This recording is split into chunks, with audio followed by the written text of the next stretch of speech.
বাংলাদেশের কাপড়ের ব্যবসাটা কারা নষ্ট করছে জানেন? আমরা, নতুনেরা। কারণ কি? আমরা সবাই প্রতিযোগিতা করছি কে কত কম প্রাইসে দিতে পারে, কার থেকে কে কত কমে অফার করতে পারে।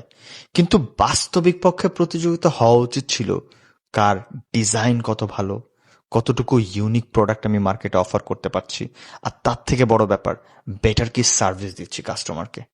আমিও 3টা শার্ট 1000 টাকায় বিক্রি করেছিলাম, ভেবেছিলাম সেল হবে, সেলও হয়েছিল। অপারেটিং কস্ট বাদ দেওয়ার পর নেট প্রফিট কিছুই থাকেনি। আপনি মনে মনে ভাবছেন, আরে ভাই ক্লায়েন্ট বেস তো তৈরি হয়েছে হয়েছে তবে প্রাইস সেন্সিটিভ কাস্টমার কখনো লয়াল হয় না।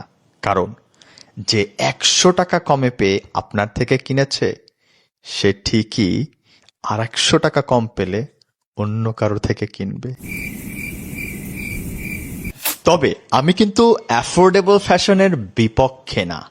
আরো বেটার সার্ভিস, আরো বেটার কোয়ালিটি, ফাস্ট ডেলিভারি দিয়ে প্রথম থেকে শুরু করা উচিত ছিল। একটা জিনিস এখন একদম ক্লিয়ার, কম দামে প্রোডাক্ট বিক্রি করা গেলেও প্রফিট করা ভয়ঙ্কর। ভাবছেন কি করা উচিত? সস্তায় কাপড় বিক্রি করলে মার্কেটে এন্ট্রি ঠিকই পাওয়া যায়, তবে লয়াল কাস্টমার পাওয়া যায় না, আর লয়াল কাস্টমার ছাড়া বিজনেসও সাস্টেইনেবল হয় না।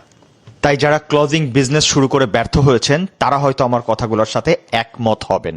আমাদের জন্য দোয়া করবেন। আপনাদের কাছাকাছি আসার জন্য রিস্কও প্রতিনিয়ত নিয়ে যাচ্ছি, লোনের পরিমাণও বাড়ছে।